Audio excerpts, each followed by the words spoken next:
Good evening, poultry fans, and welcome to this live event. We got a great event for you tonight, and I am so blessed and so fortunate, as you are too, that we have Karen Johnston here joining us, and she's going to be doing a big portion of this.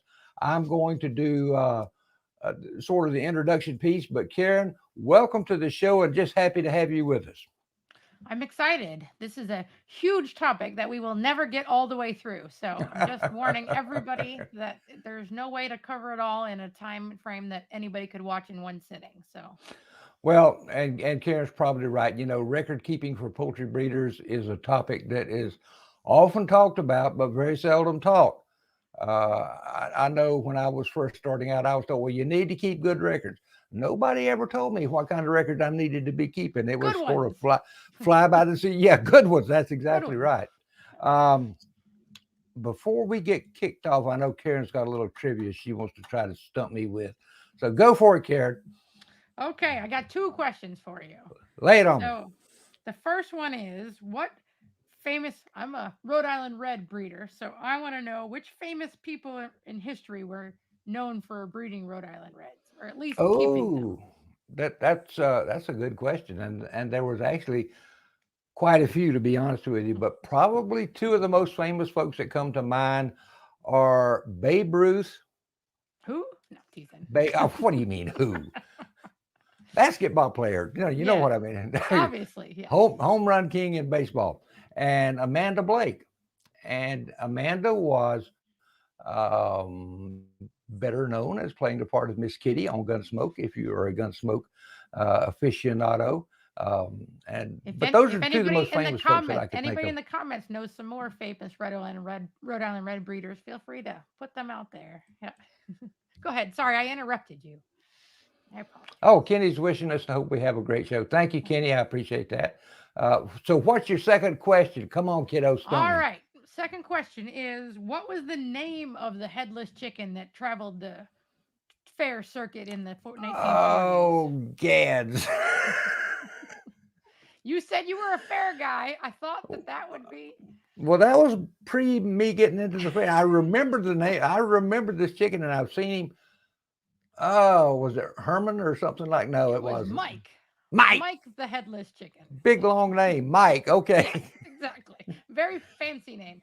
I and, wonder and if he that was had a name before he became the headless chicken or if he acquired his name at I. that time. I think he probably acquired his name after that. If I knowing some of the fair promoters the way I do, and that actually happened, folks. They severed his head, but didn't get all of the spinal cord removed, and he lived for a couple of years after that. I think, and they I had to think poke feed and water down his gullet, and he choked on a but piece of corn. That was what did him yeah, in. that's right. He was choked on that corn. Yeah. All righty. That's an interesting start to get off on, but you stumped me there. Dead gum. It's your fault. You said you were a fair guy, so I thought maybe. Well, all's fair, I guess.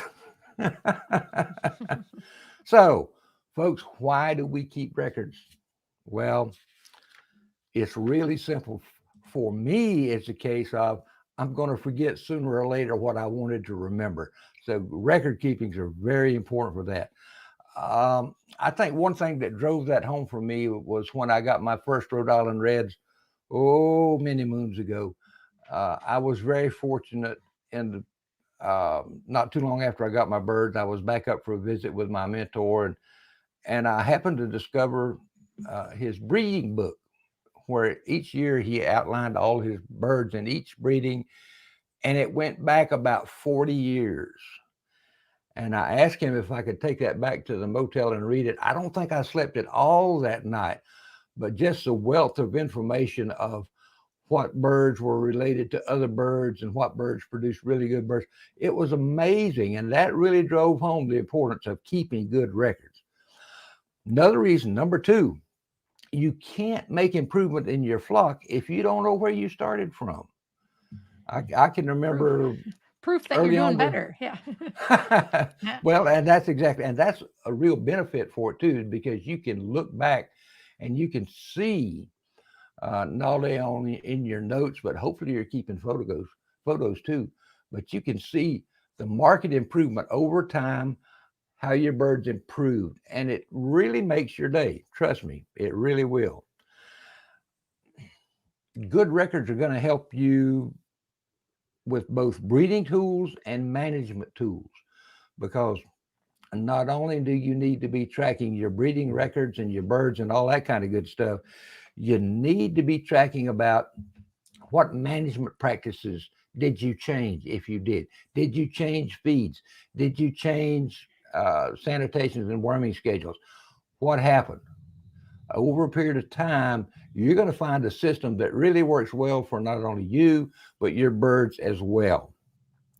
Um, Records are going to provide you with long-term performance of your flock.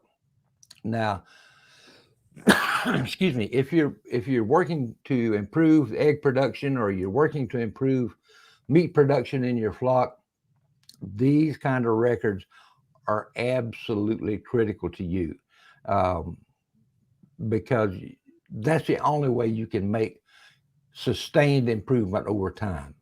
If you're not maintaining records, you're sunk before you get started. I'm sorry. And like I mentioned before, good records are going to be proof to you that you're making good decisions, that you're making sound decisions, and you're making progress.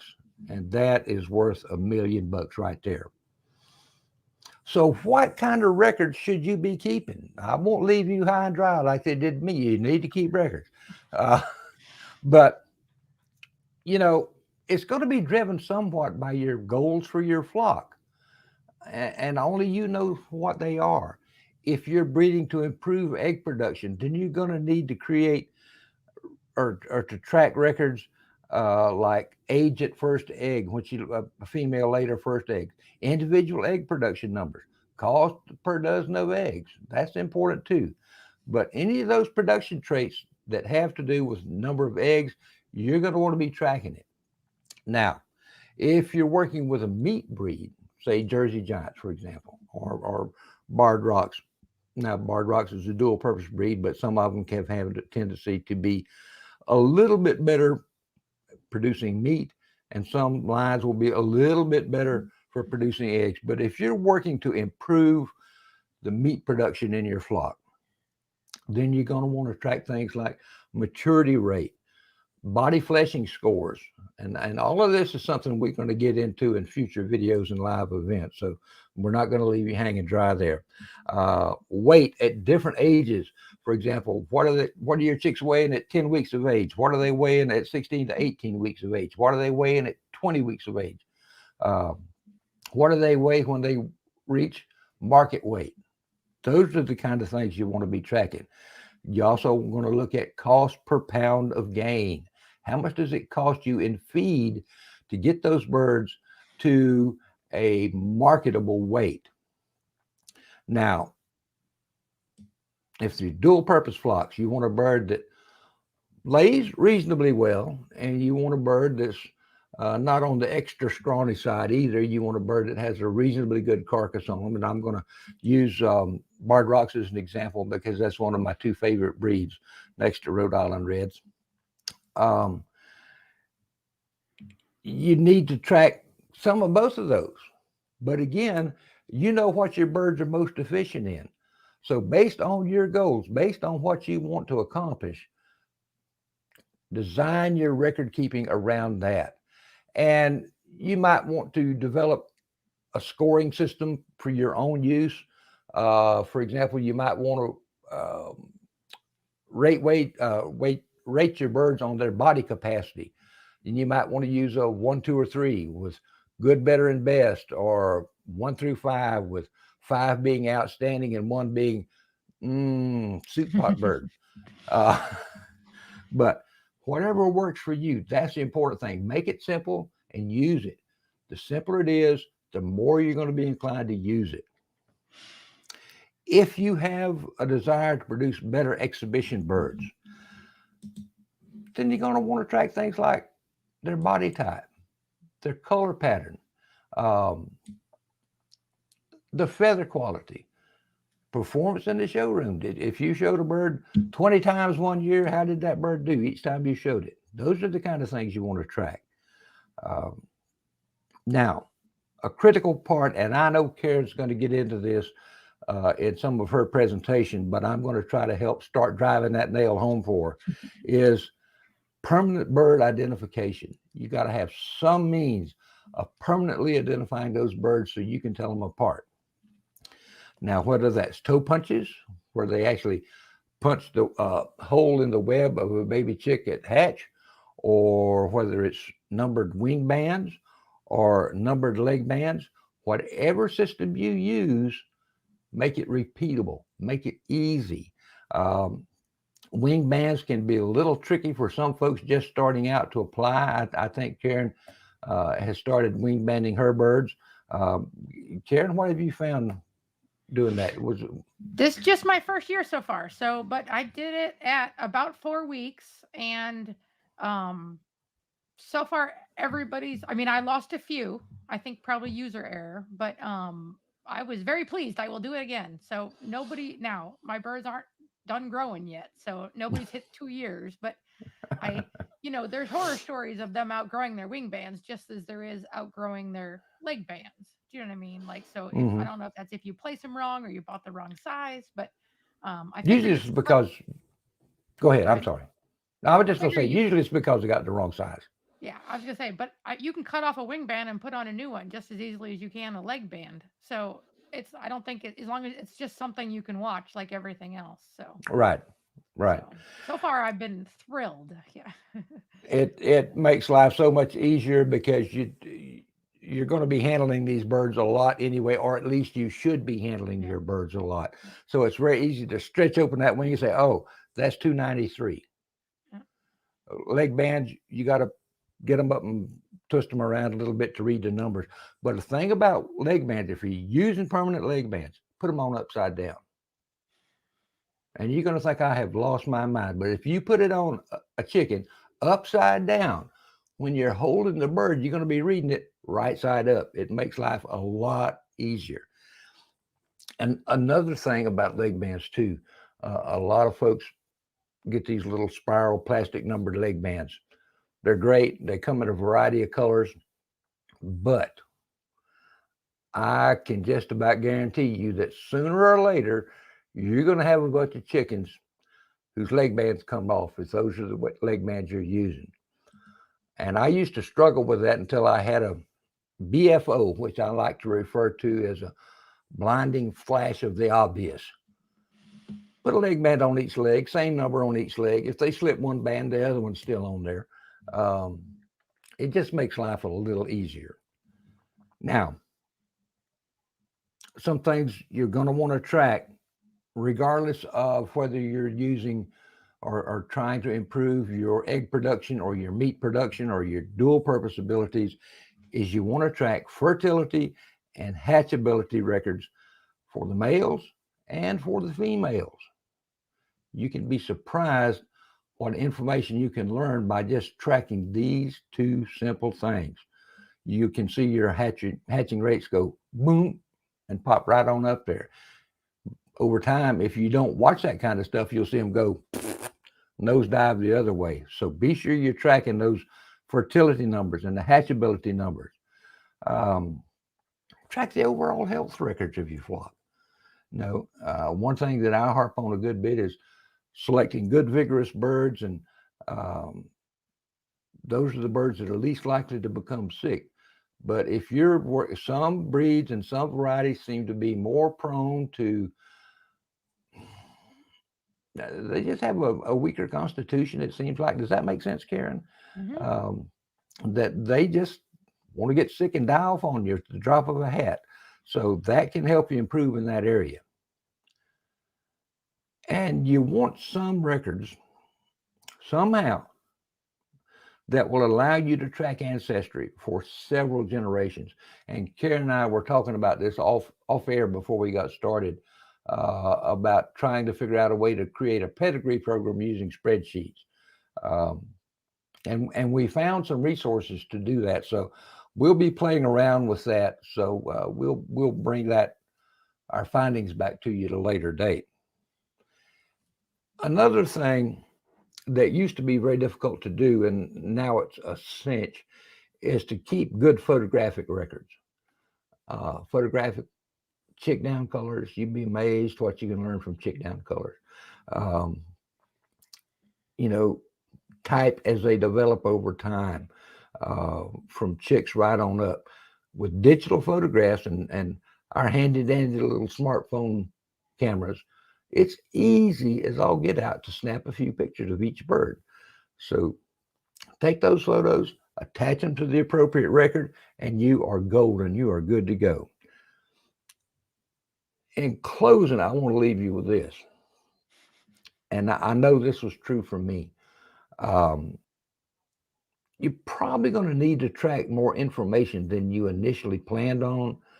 So plan ahead. If you think you might even remotely need this information somewhere down the road, build it into the system that you use for your record keeping. Track it from the start if you possibly can, because once those birds have matured, that information is kind of gone. It's kind of lost.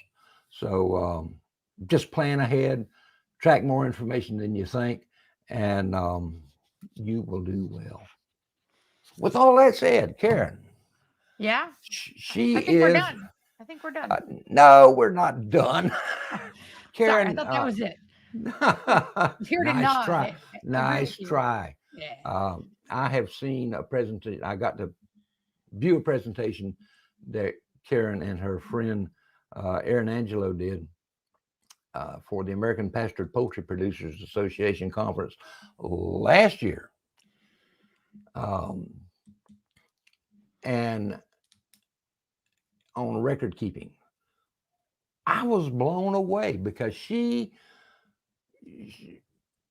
when I was making this convoluted mass of can of red worms that was all knotted up, she simplified. I mean, it was just boom, the light came on, another BFO. But so pay You really attention to what. shouldn't use the initials B and F next to each other. That just what did you say that stands for again? BFO, blinding Yeah. flash of the obvious. Blinding flash. Okay. So Learned that from one of my marketing professors. okay. Um, Now you know. there you go. So Karen, I'm going to turn it over to you, folks. You're going to learn a lot from this young lady. Well, let's see. I'm gonna keep you in here for a little bit. And but I do want to ask the people watching. I'm serious about. I've got like 10 spreadsheets here, and we cannot go through everything. And I've got a presentation, and we cannot hit all of that. So if your questions, let's make sure get them in there to ask so that we can hit on things that you actually care about. So I mean, start with. Do you mind if we start with some of the questions? No, any way you want to do it, kiddo. All right. So, what method do you have to and the Facebook users because we're inside of a Facebook group just so you know, it's not showing your names because of the privacy settings on Facebook groups. You have to sort of jump through hoops to go around that. So, I'm sorry that we can't show your names. But if you're watching on YouTube or you really want your name to show up, go over to YouTube. But um so method to attach digital photos to your records. Um I don't I mean, you can make a spot in Excel, if you've ever seen Lisa Van Horn does her record keeping and she's got a picture of each bird as the first spot on her Excel spreadsheet, and that's beautiful. I feel like my Excel spreadsheet lines for my individuals are so long that um, I don't um, I don't put photos on them, but I'm in agreement with Rip that I also have a physical file folder for each, not each bird. Once the bird is selected as a breeder, it gets its file folder. Do you know what I mean? Like, so there are some things that I like to have. So, easy printouts at Walgreens or CVS of a decent picture.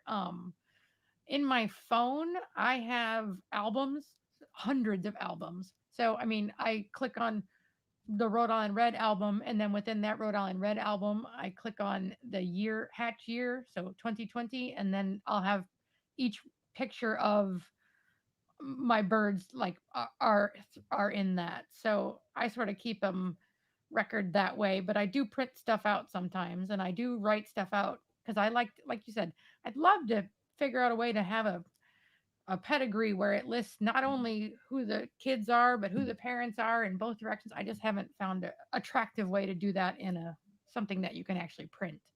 So work on that. But Do you have any other methods on attaching photos to records, Rip? No, early on it wasn't really possible to do that uh, through Excel to begin with, and so I had to create individual folders on my computer and then link them back and forth Yeah, that way. That yeah, was the old school way of doing it. yeah. And then we have the age old question: is there a good poultry tracking app that can be customized? So the apps that I have tried are Zoo Easy. I actually went fairly hard into Zoo Easy 6, 7 years ago, and had everybody in there. That is, you can customize that to your heart's content. You do pay for that. It's not specifically for poultry, but you can. Um, I just got frustrated over time because you can track weights, you can track measurement characteristics and graphs, and it's so if you're willing to pay, is Easy, I think it's out of Sweden or somewhere over there. Is a really good program. I've tried Kin Tracks, which is mostly rabbits, but didn't end up getting very far with that. Bird Breeder, I know, is an app that you can do now. I pay for it. I have it. I've downloaded it. I do not yet use it. So, but I want to support anybody who's trying. So, and yes, that's why I have a subscription to it so that I can help that guy along in his journey. I don't actually know who does it, but I haven't found. And then I use a lot of Google Sheets. If you do, oh, here's Doug's helping us out here. He says there are pedigree program apps available for pigeons that may be good for chickens, so that might be a way to look. But there are a lot of, um, yes, Zoo Easy is I think it's an online version. When I first got it, it was a downloadable program that I got lost with my first computer when it crashed. So that was frustrating too. But now it's an online thing. And then Bird Breeder is the app. I think it's all one word. I know it's at least on iPhones. I'm not so sure. But Excuse me, Karen, let me butt in here for just a minute. yep. But some of those apps that you're familiar with, can you customize those to any degree? Some yes, some no. The Zoo Easy you can. Like literally you tell it what characteristics you want to track. Do you know what I mean? Like so there are, there's certain like every bird has to have a unique ID and that can Hmm. never be changed because there has to be some bit of data for it to look for. But after that, like I said, I track weight and pelvic, the pelvic measurements and molting length. And I mean, I was able to put in as many characteristics as you can think of. Good. And it can print. My favorite thing about it was you could print that chicken's record. Like you could just put it all, and then you would just hit print, and that chicken's record might be 3 pages long, but you could track health info, and you can. So I just started. Excel is so much easier. I felt like that was something that I had to always go back and add stuff to. Like I wrote everything down and then I had to enter it. And so somehow when I'm using Excel, my native language, I just seem to get it in a lot faster. And you can print from it. You know what I mean? I mean, you can print something to write on that looks just like your spreadsheet. So I tend to keep reverting back to Excel because of habits. And let's one more. I know everybody's, but suggestion for keeping track of poultry dues and other subscriptions so you don't let them expire. Not really, other than I set stuff on my Google Calendar for everything. Everybody around me is so sick of alarms going off, but I would go in there and just put them in about a month ahead of time. Whenever you renew, go ahead and enter it for next year into your phone or onto your physical calendar. But I don't have any magic. But yes, forgetting passwords constantly. Absolutely. So, got any hints, Rip? Just wait for them to call and bother you? Yeah. No. And folks, you are never a bother to me. I enjoy helping people, and Karen and I were talking about this a little bit earlier. So if you do have a question that pops up, even after the show's over, uh, shoot me a private message. I will respond to it. I promise. Okay. Um, All right. The next question is about keeping track of. So I'm going to go into this presentation, which is surprisingly very, very much like the one Rip was talking about because I'm lazy. So, so record keeping for breeders, he went over that. So we're talking growth records, productivity records, show performance, incubation records, and then photographic records. So basically, what he was talking about. Some of these, like show performance, I've never entered a show, so that I do not have any show performance records. One thing I didn't put on here, and let me just is sort of like a farm log. I keep a farm log for each year on my phone in the notes section. And that's where, like, when you're out and about, that's where I put found a snake in the, like everything that happens, or 10 inches of rain, or, freak snowstorm, or out of power, or oops, I forgot to let this flock out of its coop today. Do you know what I mean? Like, so just things that I think are going to affect long term. And when birds die, I mean, when you go out there and somebody's gone, I open my farm log, and so um that's where I can go back, and that stuff all gets entered someplace else, but it's easy to keep on my phone. So broodies, if anybody goes broody, that gets noted in my on that log. So at the end of the year, I can take that data. All belongs someplace else, but I certainly don't have my laptop outside with me when I'm putting the birds away. You know what I mean? That's so I just have a general, just call it my farm log on my phone. So I didn't talk about that. All right. So let's see.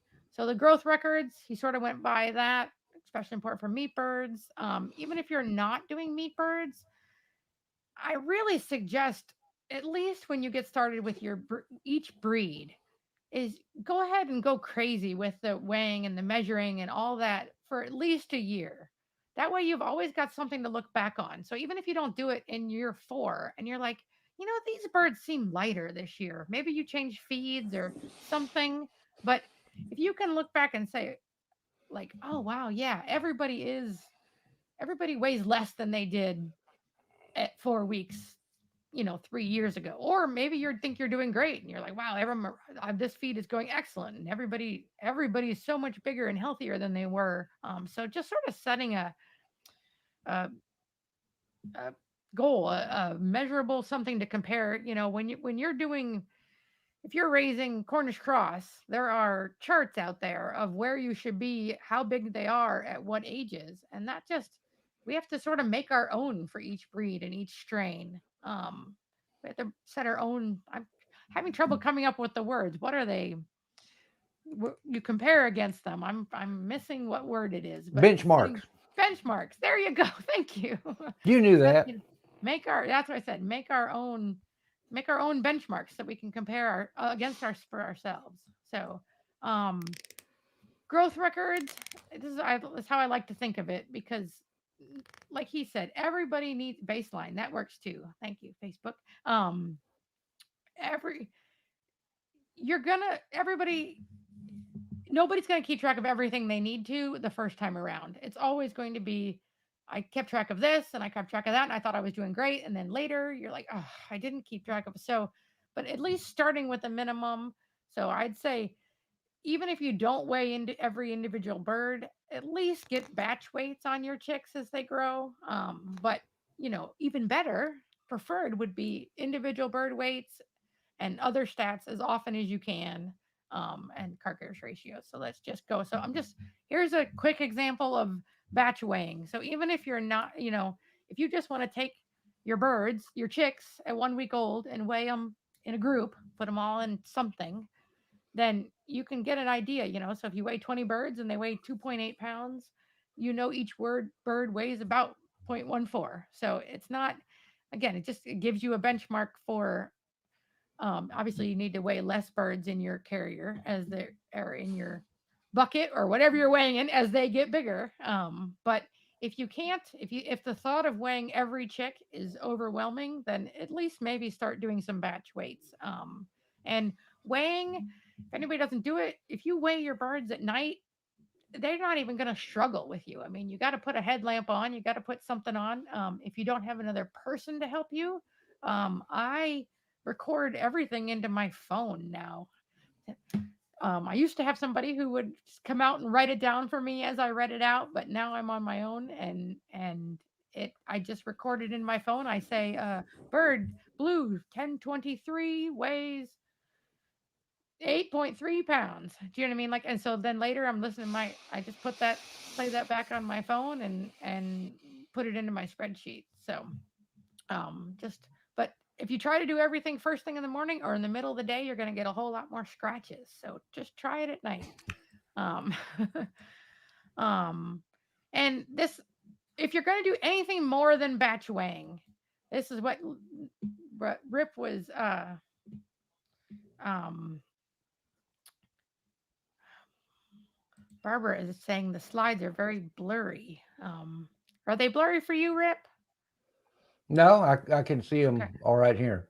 Um, so I'm not sure about that. I can send a copy of this presentation to Rip. So if you contact him, he can move it forward. But if it's blurry We'll for just put it up in the files. yeah. Oh, there you go.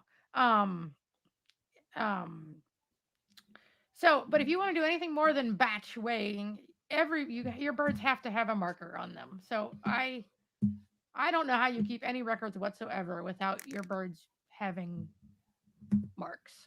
So that's what we're going to go into next, and it's going to take a long time, but I think it's really important. So when the birds first hatch, um, you have to do something before you take them out, as you take them out of the hatcher. So you can physically separate them. If you have enough brooders, or if your mamas are raising your babies, um, then every group of birds can go into its own pen. You know what I mean? So you can do it physically.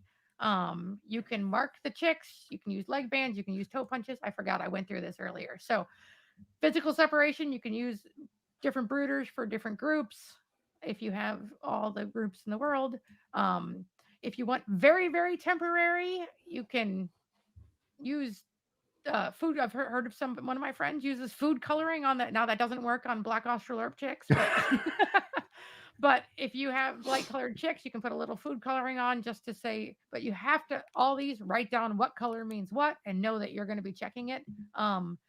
You can also Sharpies. People have made Sharpie lines on legs. 2 lines means this. 1 line means that. But again, that's rubbing off too. Um, before you know it. Um, leg bands. Here's the dreaded leg bands that everybody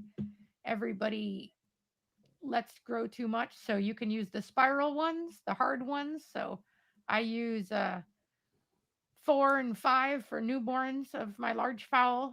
You can use zip ties from birth too for large fowl birds. And lately people are going on and on about the stretchy bands that but I tried those. They also need changing. They eat right into the leg as soon as something else. But you can use some sort of leg bands. And then toe punching. We got that there. Um, I I struggle with toe punching in a couple of ways. And so there's theoretically 16 different toe punching. Everybody sees this chart. That's what's online a lot. To me, the no toe punch is useless because I feel like the toe punches grow back. I Um, agree. so I would never want no toe punch to mean anything because to me, no toe punch means no keepy. I don't get to keep that bird. Um, Karen, can I go ahead. interject something here on that? Yep. And she's talking about that the little hole will grow back over, but that's usually because the toe punch is designed to punch out a piece of the actual piece of the chick's toe web. Yep. If you will turn it where the punch part comes up, 9 times out of 10, that will cleanly remove that tag of skin, and the tag of skin is what grows back. If it doesn't, just scratch it off with your fingernail.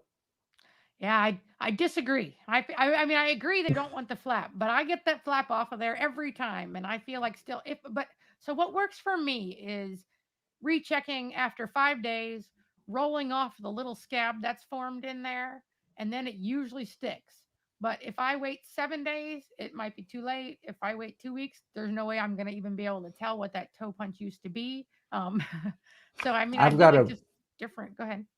I've got a friend that uses a punch designed for punching holes in mouse ears I see. Yep. And I in medical labs, and that's a little bit larger, and it has less of a tendency to grow back. Yep.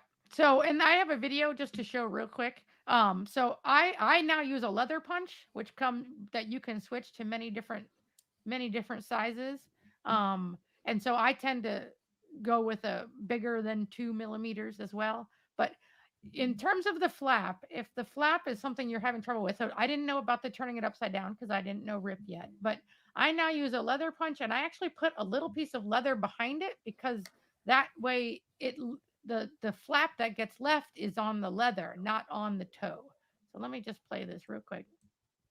Oops. Let's see. So I just put the piece of scrap leather behind it and then punch through the toe and it Oh, the that's flap. clean and easy. Yep. And it never, I mean, now that's two people. So anything without two people is always a little bit harder, but, but it works really well, but I still have them grow back. So the other negative with toe punching is you only have 15 options. What do those 15, they don't mean anything in and of themselves, right, Rip? The hole in the toe doesn't mean you have to assign it a meaning. Correct. So if you hatch more than 15 birds, it can't mean that this is the bird's only indicator of who it is, right? Correct. So I used it to identify family lines. okay. So within that family, like so the inside left would always mean like you would stay that way for the same family, right? Correct. Hmm. Um and so you can do that. So that's probably the best way to do it. I've heard some people do it by years, like all my all the birds hatched in 2018 are inside lefts, or I mean, that sort of thing, Hmm. where but it can only mean 15 things. It can't be everybody has their own unless you hatch 15 or less birds to work with. So that's not to I don't say. have that kind of self-control. Yeah. Well, and we're trying to breed for improvement, right? So I'm not Right. quite Right. sure what oh, and just to say, after the second time my bird's toe punches grow back, they get a notch. If it, if after the time I roll, then I'll actually notch it. I The only problem I have with notching is especially with my large fowl males, and I'm sure that I'm imagining it, but I feel like if I notch a large fowl male that's going to end up being 9 pounds, I feel like his toe is more likely to stray. Do you know what I mean? Like that he's lost a little bit of that. Um, but I do notch out that hole after I get frustrated. um, so, all right. So, but as they grow up, all those things are just temporary. So, again, if you can, so then you sort of get to wing bands. This Rip clued me in on this last fall. Um, Not that I'd never Love heard them. of them, but I was just scared of them. So these pictures are all from National Band and Tag. I have illegally lifted them off their website, so you make sure to let them know. But I used the style he recommended, which was the Zip um, 892, right? Hmm. That's the ones you told me to use. Um, so that's the ones I got, and they've worked well. I put them on at 4 weeks. I was not. I think that said generally applied at 1 week plus. But in talking to everybody and researching, it seems like people who did it right out of the hatcher still had some trouble with them falling off or having trouble. What age did you put them on, or do you put on? As soon as I pulled them out of the hatcher, Okay, so I see that would be probably only lost, oh gosh, in 35 years, I probably only lost three. okay. I Well, could live with that. yes, you're good. Which side? Let's say you have numbers only on one of the two sides. Which side would you place? Would you put the number on the underside of the wing or the overside? I put the number on the top side of the wing, and depending on whether the person is right-handed or left-handed, drove which side of the bird I put them on. I would hold the bird facing me, so I wanted the wing band in the left wing. So when I pull the wing out, and that's a natural thing, I wasn't having to reach over the bird and pull the wing out over. I could just pull it out, boom, there's the wing band.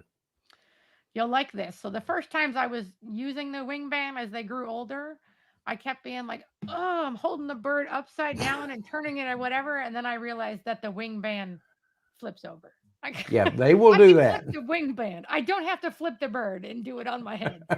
So, We have all been there, yes. Karen. We have So, all been there.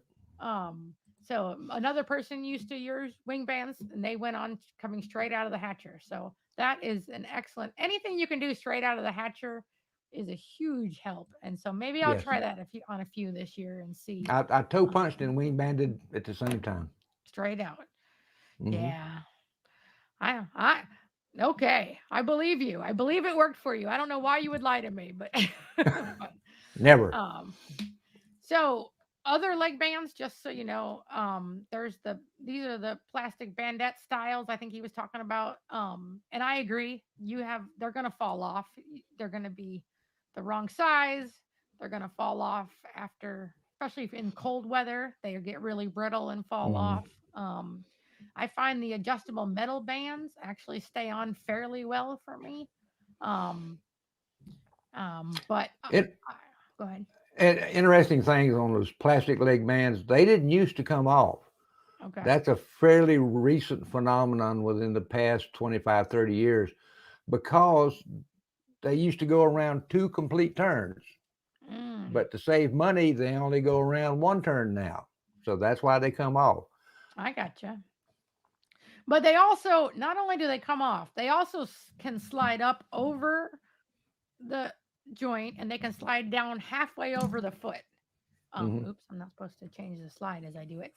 So you want to be watching those if you're going to use leg bands like that. I would say if you don't lock them up every day, or I would make a point you're going to be watching, you're going to be looking at those leg bands to make sure they're still visible on your birds.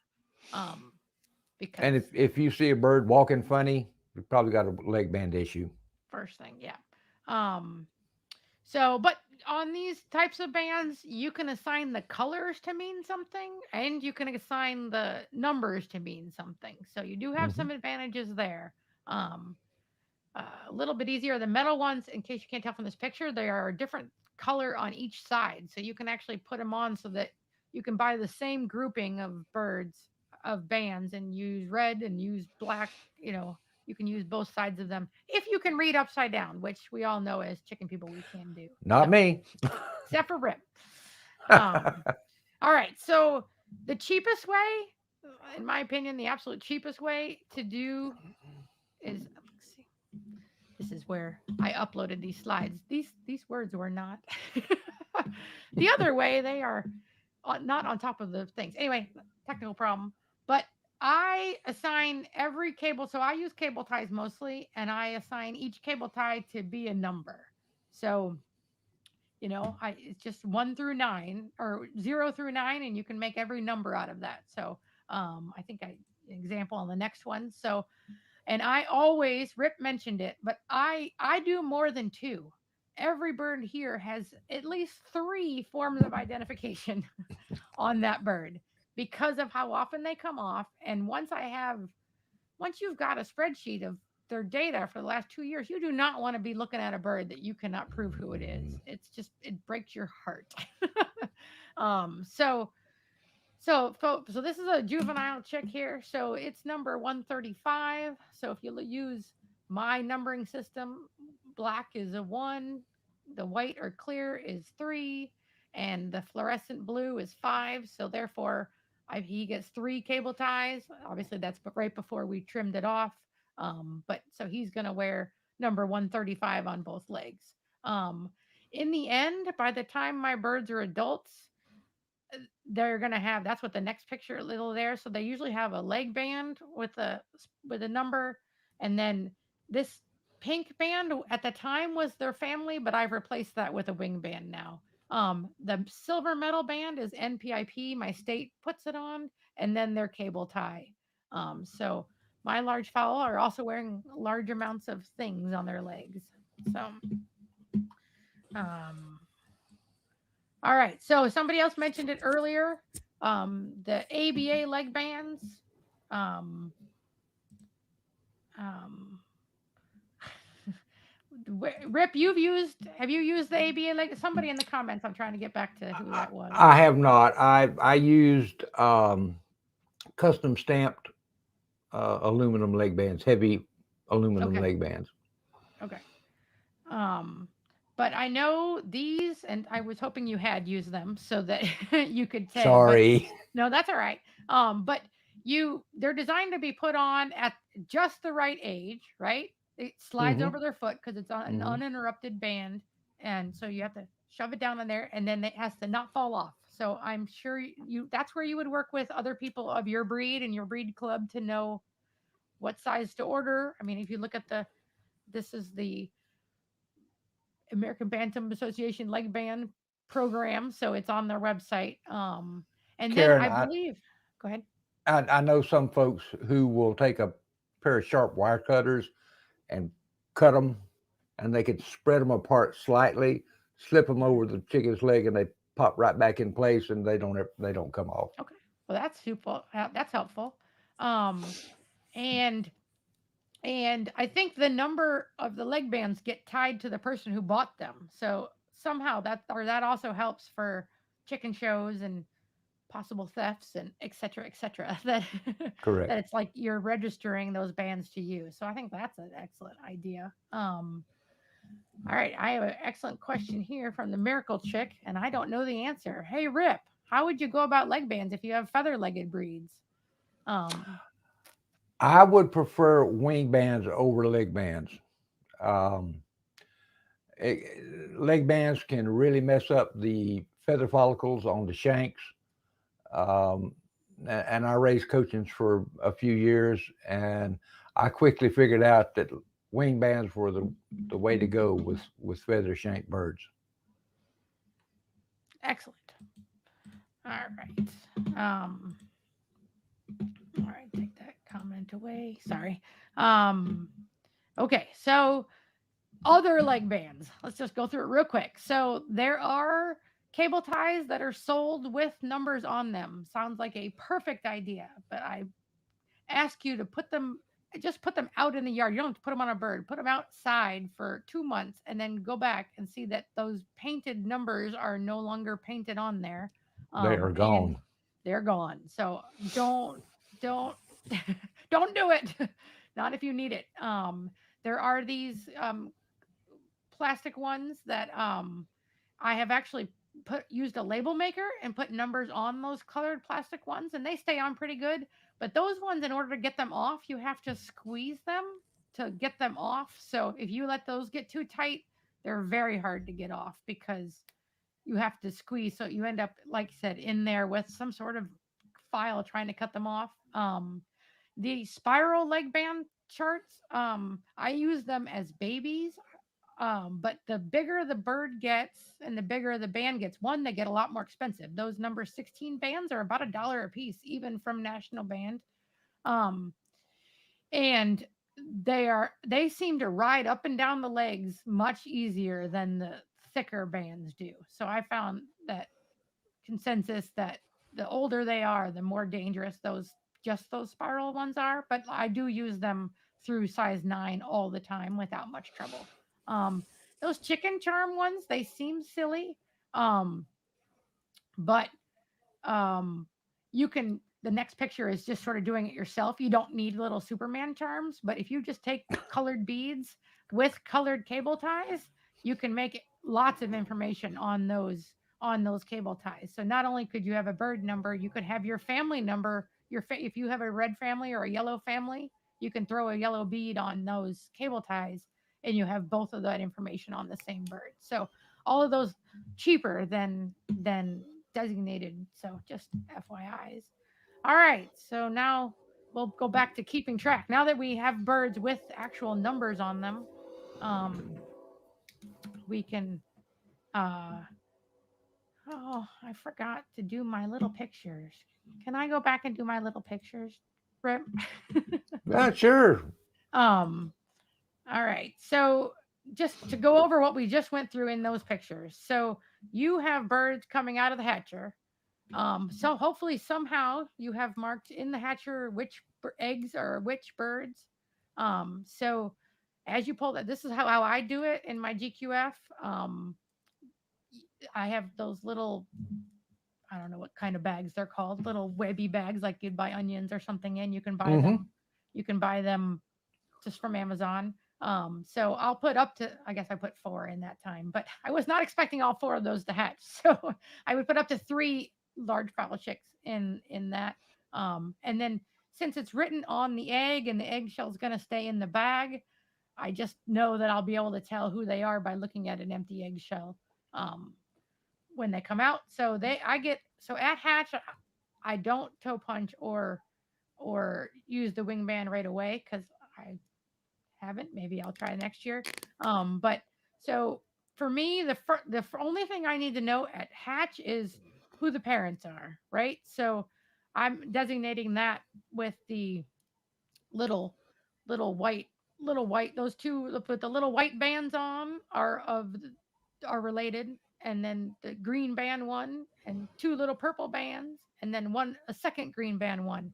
But what I'll also do at as they're hatching, I know this is scattered, everybody, I'm sorry, but um is I'll use the leg bands to designate something else too. We no, that's not right. I'm going to try to show my actual spreadsheets. Folks, while she's doing that, you can also buy that little plastic mesh bag material in I think it's like 100-foot roll on Amazon, and you can cut them to whatever size you need. Yep. And I just tie them on both ends.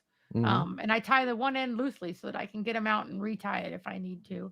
Um, all right. So these sort of go together here.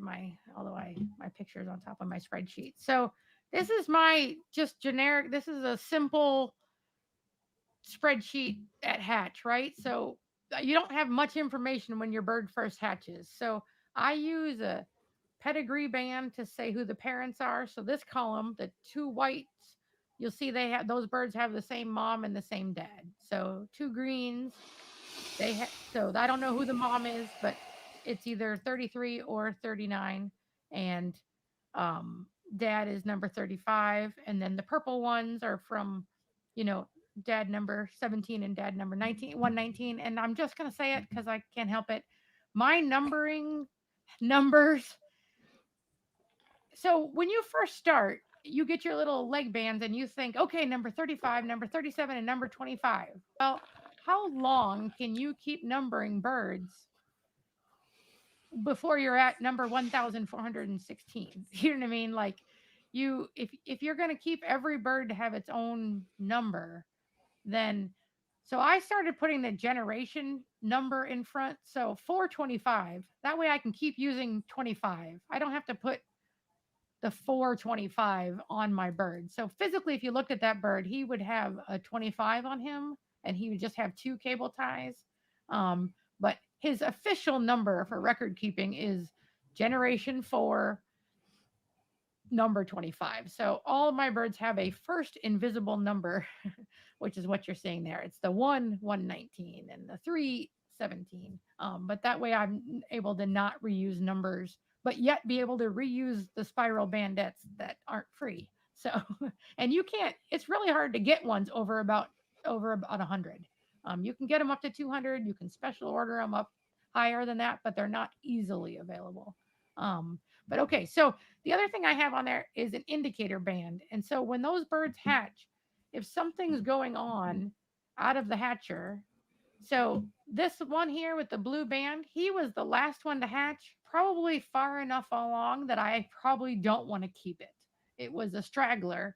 So that's not really the vigor I want. I don't really like to hatch from. So there's no reason to kill him. He can be sold off as a pet, or he can make good meat. I don't kill them at birth, but I want to mark him so that I know that that's not one I want to select as one of my breeders. And then the other one with the red, same thing. She had a little belly scab at hatch, and I don't like to keep those unless I absolutely have to. I prefer the birds whose little navel is completely healed upon hatching, not open, not a little open sore. So I use that second band, and I just write down what it means. You know what I mean? So, but if I had a bunch of late hatches, if I'm hatching 300 birds and the last 5 birds are all going to get those blue bands saying maybe not these guys. Don't keep these guys. Um, so uh, so I put on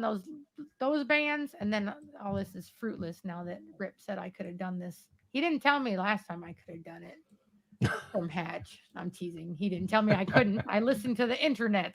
It told me I couldn't. So all right, we go on. So my birds are now 2 weeks old. So I this is where I make sure to have before my next birds hatch. I want that age band on there because not only do I need to know who the parents came from, I want to know how old they are. So that's where my age band. Everybody who hatched that same day, which I believe was uh, February Valentine's Day. I like to do my first hatch on Valentine's Day every year. So Valentine's Day they get a pink band because it's Valentine's Day. Um, and then, but if anybody knows, do you only hatch once? No, there's always another hatch coming along after it, right? So this next Absolutely. this next group I think hatched on the 25th. Um, so and I'm only showing six because otherwise it's too cumbersome. So I promise I hatched more than six birds. Um, but they're going to get an orange band because they're younger. And then I do so this bird here has a purple band. You can't see my pointer, but trust me. And then the if it has a purple band, it means it's exact same parents as the older bird's purple band. So that's why it's gonna stay. That's the pedigree band is purple because it's the same parents. The pedigree green pedigree band is so there I can do so green is because it's the same parents as this green one. So I do use that pedigree. I will use it again. But on this second group, this light blue bird, he actually has the same mom as one of the ones up top, but a different dad. So he gets his own color. So that's 2 weeks in. Let's see on my spreadsheet. I just fill it in as I go. So I knew that. One of my birds gets soon is going to get he got a black leg band because I noticed in the brooder he didn't eat very well and they don't have numbers yet.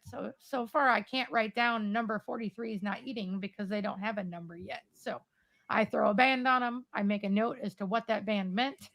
What does black mean? Otherwise I'm just going to know it's something bad, but I'm not going to know what it is. But you can reward birds too. You can put bands on them for something good that you see too, but just means that I've got something to write down. All right. So at age 4 weeks is when, or 2 weeks old is when I'll do my first toe punch. So now they've got two bands and now they have a toe punch on the older birds, but the younger birds don't yet have it. But on my record keeping, this is how I do the toe punch. I know that lots of people do left outside, right outside, inside, double left. You can use words to describe it, but I struggle with words conveying the picture, so I just use these little slash marks and put my dots in um, for my toe punch. So the toe punch is going to match your pedigree band. So everybody with the same color pedigree band has the same toe punch. Um, in the way I do it, it's not the right way. In the way I happen to do it. Um, so there we go. I'm not nervous. I don't know. Oh, where's my cursor? I have three screens here. There we go. So everybody's got a toe punch. Then then at age 4 weeks, the older ones got their wing bands. Is how I did it this year. And then at the same time that they get their wing bands, I showed this on the other screen. So those are my numberings. So they're gonna lose now. These birds have an official number. So I talked about how I use the generation and then the actual bird number.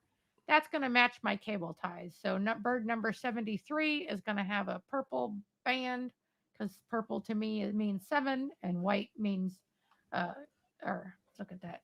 White is not three. See, this is embarrassing. Um, but yeah, that's actually not even true. White is three for me. That's why I got it wrong. But in my picture I took way back when, that white was not three. But anyway, we're gonna take that down. Um, so that's just so as they grow up, they get more information. But now we're at 4 weeks. Now the birds have actual numbers assigned to them. And that's when I do my first weighing. I weigh them for the first time at uh at 4 weeks, and I like to throw a guess of their gender in there at that point. I guess I should say sex. These are they don't get to pick their genders.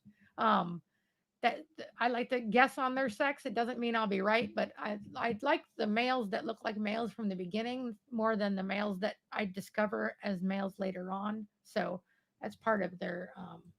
Once I get to 6 weeks, um, it's just more data going up there. Our black one that was the poor eater, he passed away. So that just I get a comment over there. Um, these guys get their wing bands and everything goes on. But just on these spreadsheets, so just FYI, I keep I don't ever, so this bird died. So I don't want him clogging up my spreadsheet. So I have for all of them a died or culled tab on my spreadsheet. So I just insert that over there. And then you can double click to make it look prettier. But that way I have a record of when those things happened. And but it's not, it's not once I cull birds, and you think about it, you have 65 males and you go down to 12 males. I don't want to look at those six, I don't want to look at those 53 males I got rid of.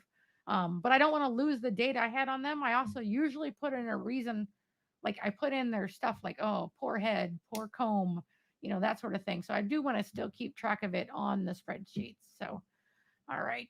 Well, I feel like I'm beating a dead horse, so we're gonna get rid of that. Um, what time is it? It's 8 o'clock. Rip, do you want to stop or do you want me to slide through this?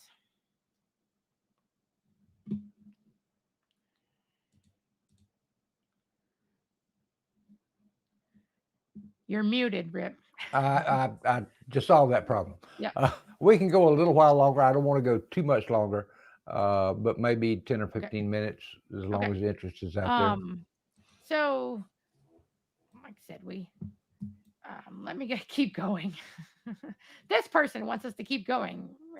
Um, so here's some examples. So you get the weight stuff right away, but keep my spreadsheets just keep going over. And if you don't on Excel, if you're using Excel and you don't know how to use the freeze frame, it's really helpful because like these first columns on my spreadsheet, I freeze so that when I keep going with time, you can see the new stuff without so I keep track of when they start molting, when do they stop molting, and I don't always get it perfect, but I mean it's basically when I go out there to do my measurements, who is already molting, and then the next time I do it, it's are they still molting or are they back laying again? Do you know what I mean? Like so, I'm not going to get exact dates on everything, but I track weights, I track their pelvic measurements, I track their abdomen capacity, and those change seasonally. I feel like when I read Hogan's book, I felt like a bird was going to have a measurement and that was going to be that bird's measurement, and that has not been true for me. I mean that they change over time, over years, somewhat over if I let them get fat. So don't let that fool you. Don't make that let you think that makes they have awesome capacity when they're just really fat. But that's a part of, when they go out of production, those things shrink up. So I've been focusing on keels, so I've always got a keel, I got eye color, but you put whatever you want in your spreadsheet, whatever you're focusing on. When I actually get to selection, when I'm not just out there measuring everybody, or I put them up in cages. This is a example of what my thing looks like. Is I use that one through, I think Rip talked about it earlier. Where's my, I think I deleted the slide, but 1 through 5 system. So skull width, is he have an average? 3 would be average. Anything above 3 is better. Below 3 is worse. So I do tend to give my birds a score that helps me because I'm just not that, I don't have the art of seeing my bird and going, that one's perfect. I sort of have to still, I'm new at this. I still have to add up the sum of its parts. But there are things that disqualify them. You know what? That pelvic bone shape I have on there. Um, if it, if I don't like the shape of this pelvic bone, I don't really care how good anything else is. I'm working on egg production. I don't want birds that have malformed bones in the pelvic region. That's all. It's just an example. We don't have time. I do have, and I don't know that Rip's gonna want to share, but I do have all these different files that I've sent him or will send him, have sent him, and he can upload spreadsheets. This is super important to say. I'm gonna take it off. A spreadsheet that you didn't make for yourself is almost useless. It's never going to be the way it makes sense for you. It's never going to be. So these spreadsheets I've sent him, I didn't lock anything. All of the formulas can be ruined, but they can all be changed because it just it's so personal the way you want to record data and how you want to look at data. So just know that it usually does not work picking up somebody else's spreadsheets and just using it, but it's out there for anybody who wants to give it a shot. So, egg records. Um, we talked about minimum. What's the least amount of egg records, or what's better? I'm going to go through these just on this slide. So, at the at the least, if you could keep track of how many eggs you get a day, it's if you're using Excel, all this stuff in the peach is formulas. You're not figuring that out. Literally, you're only putting. Okay, I can't help it. Unshare, share. Karen, let me jump back to one thing you were talking Yep. about the shape of the pelvic bones. Yep. For the folks out there that are watching, if you find a bird, male or female for that matter, whose pelvic bones are not relatively straight, but they kind of hook in on the end. If you find one that hooks in on the end, that bird will never be a good producer. Just well go ahead and move it on.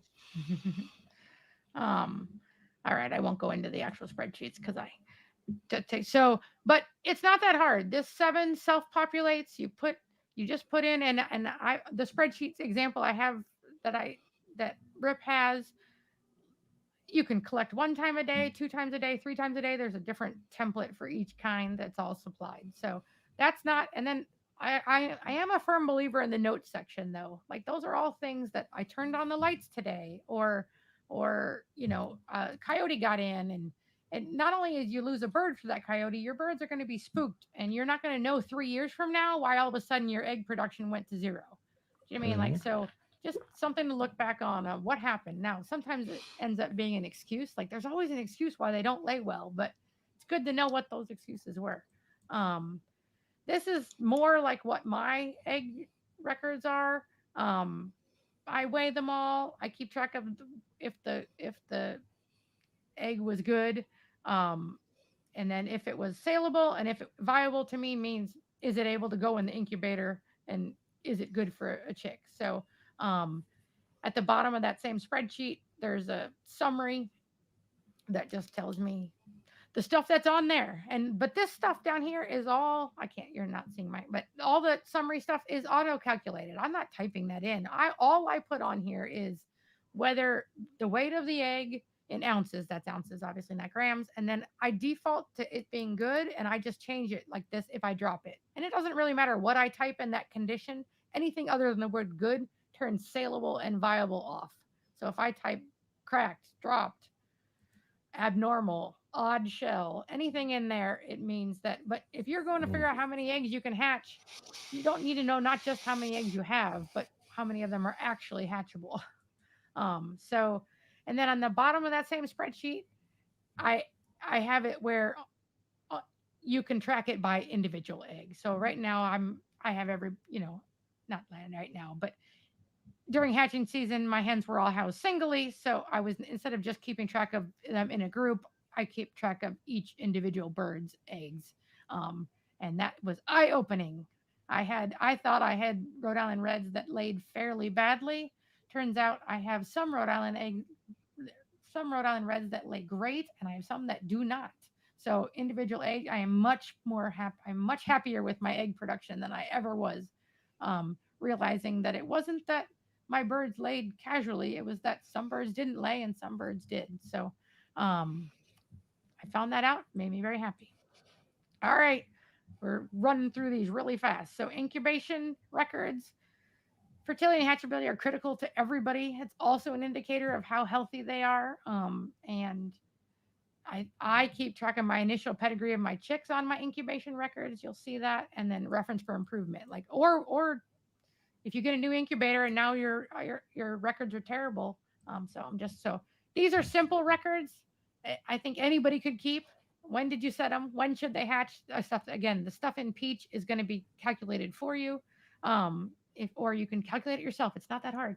Um, so number of eggs set, number infertile, number hatched, and that gives you your percentages. So that's like, in my opinion, the bare minimum. Um, this is more like so my more detailed ones is uh, I put what is the egg marking, so that's what's actually written on the egg, and then how old were the eggs when they went in, um, who the dad was. This is my numbering system I was talking about. So this generation 2, male number 3, he was born in 2017. So the mother group, this was a group of mothers. So it was the coop number would be 4BA. And then those were the number of the hens in that group. And then how old were they? And then what generation, and then what leg band color that group was going to get when they do hatch. So that's sort of on that same spreadsheet. If you keep going down, I do a breakout of every egg that hatches, and I don't do a breakout of the eggs that hatch. I do breakouts of every day bird that doesn't hatch. So in the end, I can tell you, how many eggs I set, how many were infertile, how many died early enough they didn't go in the hatcher, how many pipped, and then how many fertile but didn't hatch, and then where do I think they died. So, there's lots of books with pictures of different eggs. So I'll keep track of when. So, and my understanding is that um, eggs are supposed to die in the beginning and in the end. But when you get a bunch that are dying between, 6 and 18, then, that's, you can find different indicators for that. Is it nutrition? Is it, was there a spike in temperature? But that, birds are, all animals, I guess, are sort of designed to start and then fail to develop, and then just not quite healthy enough to actually hatch. So that's what I'm looking for. That's what I prefer. There you go. See, we're at the end there, Rip.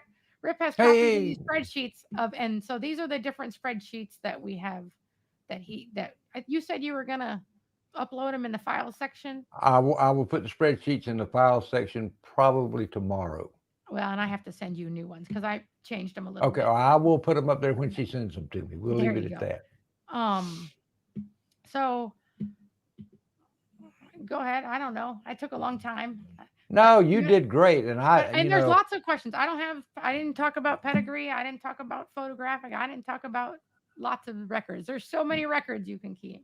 So. Well, and your mind can create more that you really need. Trust me, been there, done that, and got the T-shirt to prove it. But I want to thank you for taking the time to share with us, Karen. I learned something new from you every time I hear you speak. You impressed me from day one, and you continue to impress me with your dedication to record keeping. You are the record keeping diva of poultry records. Trust me. No, well, like I said, I don't even have show. I don't know how people keep their show records. I mean, there's a lot of things I don't know. So, but I used to honestly keep a lot of track of feed and feeding, and I went about five years of records of who ate what food, and I've done nothing with them. So I admit I've dropped it. I no longer keep track of who eats what. So, but it was information that you could have used if you needed to. If you don't have the raw data, you can't extrapolate anything from it. So that's. We've got some folks saying this has been amazing. Thank you so much. Well, I appreciate everybody's patience. And Tara said it was invaluable to her, and trust me, it was invaluable to me too. We've got another here. This was great. Thank you for all the info and access to your spreadsheets. Those will help me after my current ones. We'll only charge you $25 per spreadsheet that you down. No, I'm kidding. Nope. Spreadsheets, I'm going to tell this, I'm going to say one time, spreadsheets do not cost anything because they do not come with technical support. So technical support is what costs the money. So Your mind works in ways my mind doesn't. Wow. Love to sit in my gazebo and pick your mind for a day.